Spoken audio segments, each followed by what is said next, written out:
Ladies and gentlemen, the time is finally here to not work on this, but to work on this.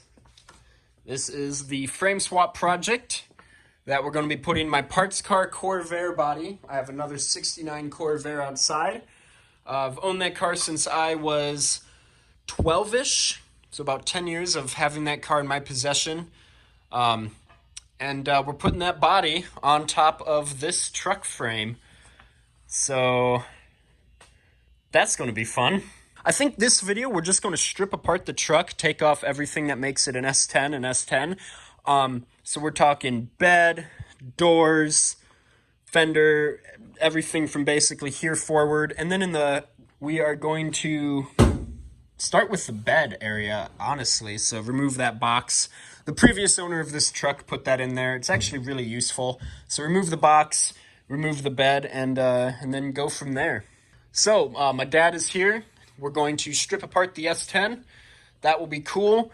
As soon as we start taking parts off, I'm going to start listing stuff for sale. So if I still have parts for sale and you're interested in something, comment on this video. Let me know, and we can work a deal out.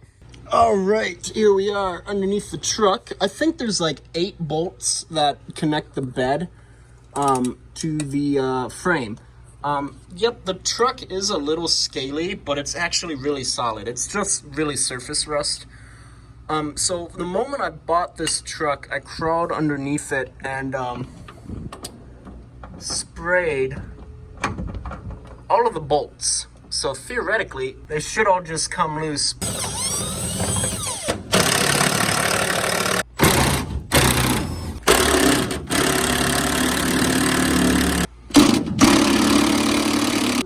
Dang, son. Alright, so there's one bolt that my dad is trying to get to, and the thing that's stopping us is the emergency brake cable bracket, and we're supposed to get that bolt right there. So I'm having him work on that, and then we have to get rid of this smaller stuff here, and then also the filler neck here, just those bolts. So while he works on that, I come back here and start disconnecting wires. So like this is brake lights or license plate lights. And actually what I'm gonna do is label those right away so we can put those, hook those up to the Corvair. We have all this wiring up here and everything that needs to come unplugged from the brake lights and stuff like that. And then also the bumper here. I think we might have to take the bumper off in order to get the bed off. So he's getting that loose, and there is a screw here and a screw supposed to be there. For example, there it is. And that's how you remove the taillights. And the taillights are going with the bed, but we still need to get the wiring out of it because we're keeping the wiring. So it's just these 2 tiny screws right there that hold in the taillight. And then you have a brake light, reverse light, and then a blinker. So there. And then Dad got that other bolt out, so there's really only one bolt holding the bed on. We're going to leave that in until we back the truck out and we can put the bed where we want to, and then we'll take it off outside. All right, change of plans. So we got the power washer out because we're going to back out the truck, lift the bed off, power wash the underside, and really power wash to the frame. I know it's raining out and it seems very counterproductive, but you know, we'll get it all clean and everything.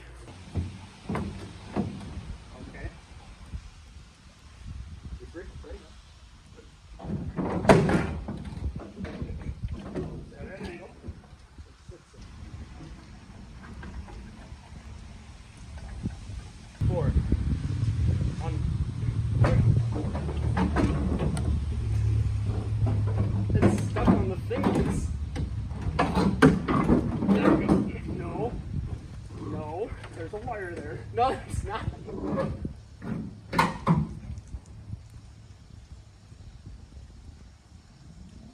Hang in here. Oh, that's so much heavier than I thought. You got gloves? Yep.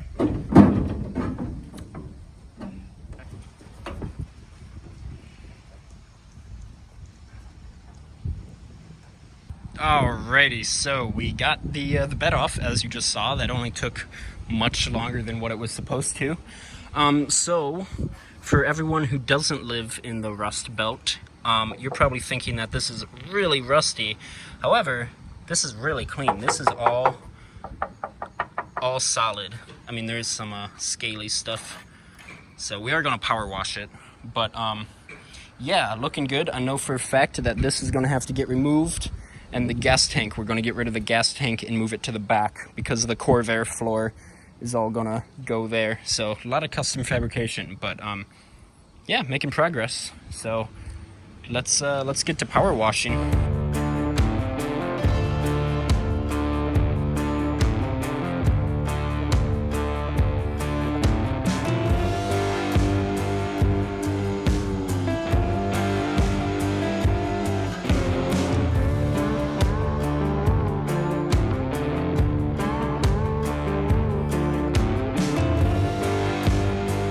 All right, and we are back with day 2. Yesterday kind of got away from us just because of how bad the weather was. And the weather was actually pretty bad this morning, so we couldn't really do anything. But it looks like it's finally starting to clear up. It's just really humid out. So from what you remember, why does that look like that? That doesn't look good. I'm sure that will come back to bite me in the butt. Where were we? Yes, we got the bed off, and that was about it. Right now, I just sprayed down those bumper bolts because I'm taking the bumper off, but I'm going to leave the tow package on just because that would be nice. And I think we're going to just kind of start with disassembling the front end. Hopefully that's not too hard to do. So I think I'm just going to start with some of the plastic stuff in the front. Okay, so it looks like I'm going a little out of order, but in order to get this off, there's clips underneath. You have to take off the bumper. So there's this bolt here. Is that a T-bit or something, like a star bit? One there, and then I can see one down there on both sides, and I'm sure there's probably some underneath here. So I think I'm just going to start by taking off the bumper, get that out of the way. Then I can really assess the whole situation and everything. So I think we just zip these right off.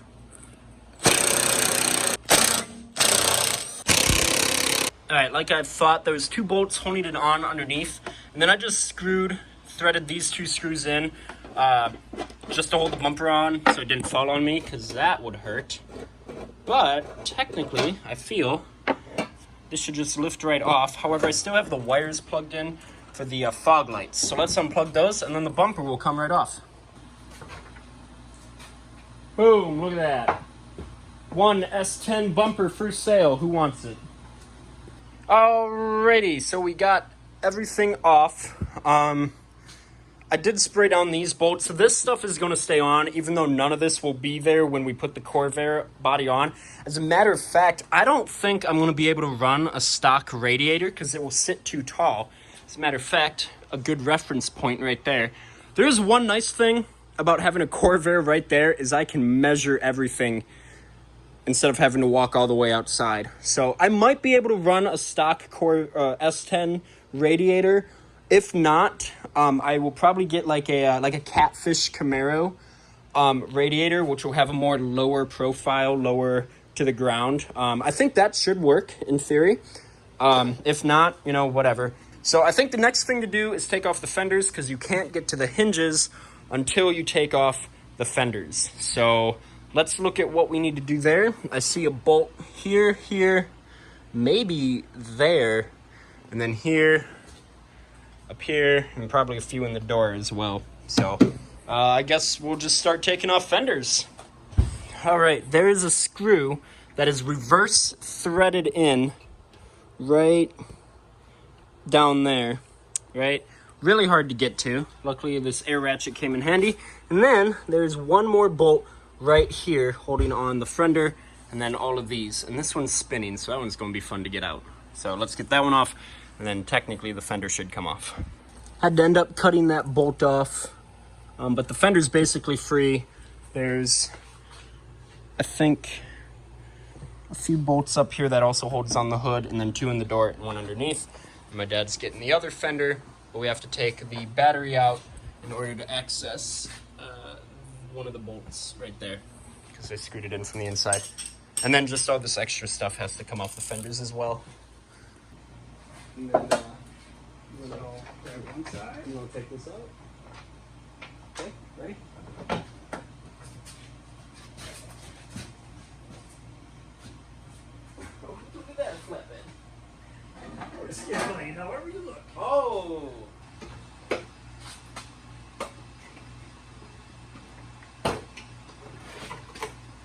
Ah, look at that.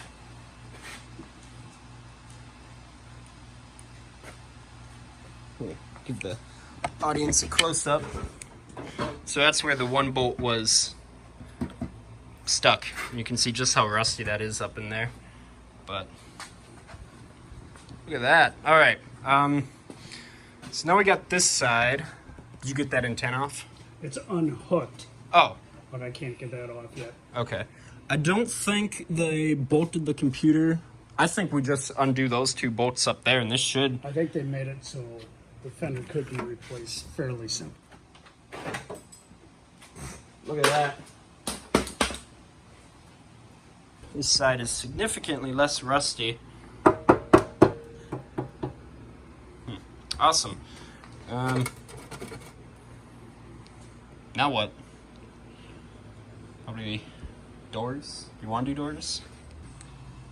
So we're getting ready to take the doors off. I originally thought that they were bolted, but no, all the hinges are welded. You have to take the bushing out. So we're going to be taking off the doors.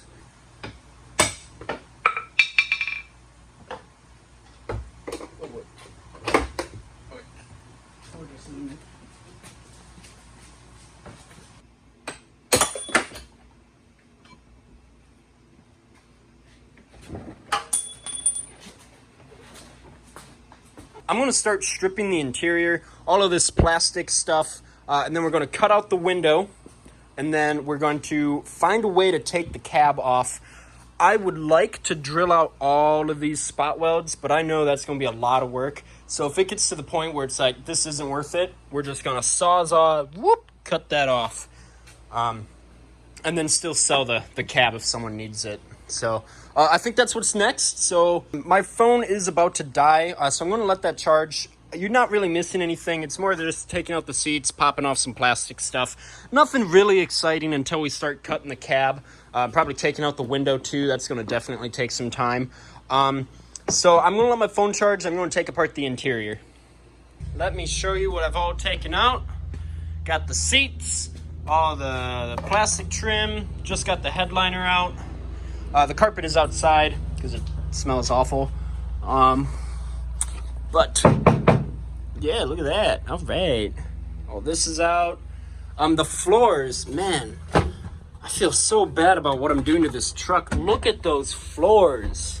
They are so clean and shiny. My mom, who doesn't really know too much about cars, she came out here to see what I was doing, and she was like, oh my God, look how clean those floors are. So if my mom knows that these floors are clean, then these floors are clean.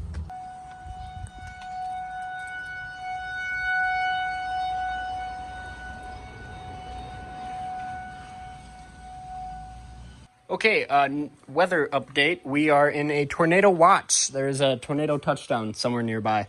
So I should really go to my basement. I'm so close to being done. Update. My power gone out.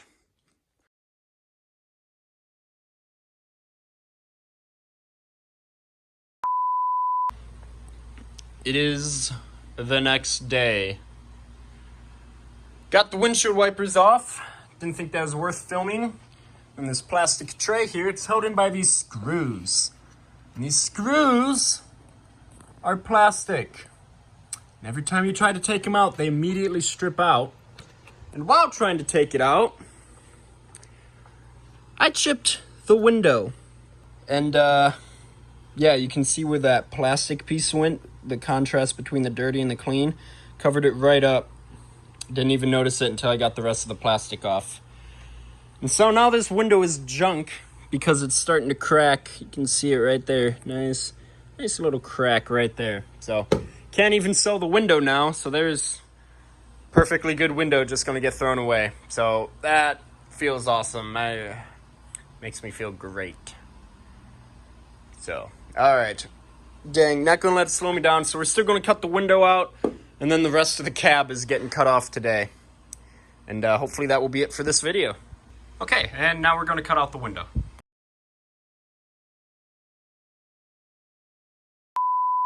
So, update on the seat buckles. Mine are cut up, so we're not even going to waste our time. We'll just get different seat buckles. So it looks like I'm going to start cutting the cab here. However, there's a gas tank right here, so we have to be careful when we get to that point. So I'm sure we'll find a way to get around it.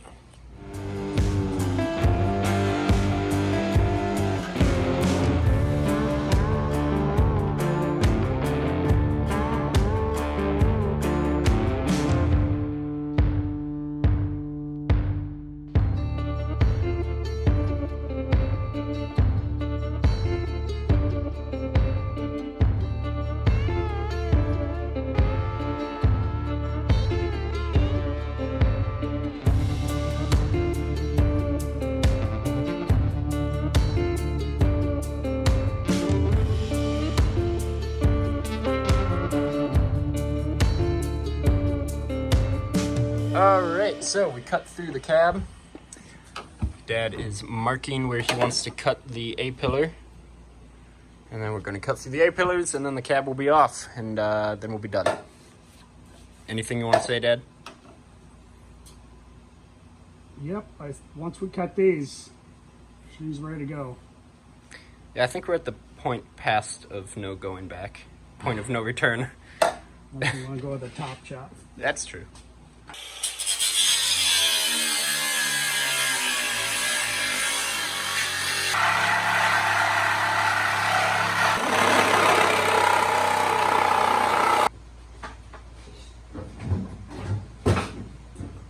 Nice cutting job.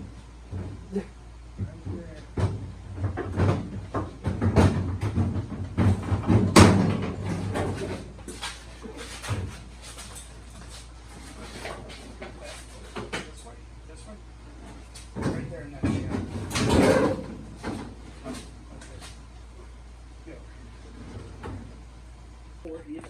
Okay, this is for the haters. Show me again. So from that pinch weld to this pinch weld, that flange to flange is right about 54 inches even. 54 and an eighth. 54 and an eighth. Okay. Fair. Okay, now we're going to go to the pinch weld in there. The pinch weld there is right about 54 even. Yeah. So it's maybe, and that maybe a quarter-inch difference. Maybe a quarter-inch difference. So for everyone who said that it wasn't going to work, we're just going to cut here, weld this pinch weld to that pinch weld. This is meant to be.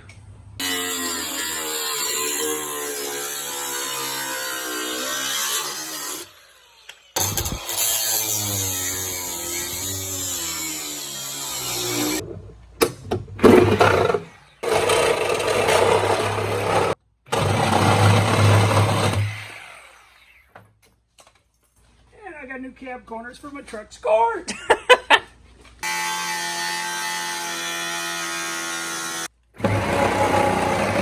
All right, so my dad, he just wanted to cut off part of this rocker here to get measurements. It's crazy. We measured from this pinch weld to that pinch weld. It's like a quarter-inch off of the rockers inside. And then we measured from the floor to the back here. And this curve, see how it curves up? Is almost perfect with right here how it curves up onto that floor. So if you have an S10 and a Corvair and you're thinking about doing this project, I'm just gonna say it's gonna work a lot better than what you think it is. It's almost too perfect. There is some things that we have to figure out with the right here, and then if we do in fact want to use the Corvair dash or the S10 dash, and then the other thing is the radiator support, because it does look a little high. So that'll be another problem. So I'm gonna wrap up this video. Next video, it'll probably just be a shorter one of me just cleaning this frame all really nice and pretty, getting it looking good. And then I have another video planned because I want to do a cool custom exhaust video, so that would just be probably a quick 8-minute video on that one. So yeah, we're making good progress. My brother is gonna come home and visit and help us do the body swap, so that'll be fun. I look forward to that. It'll be nice having an extra pair of hands to help out. So with that being said, this was awesome. We got all of this accomplished in 3 days. I really hope you guys enjoyed this video. Please subscribe, leave a like, comment, tell me what you liked about this video. Tell me what you hated. I'm probably going to get a lot of hates because I cut up a really clean S10.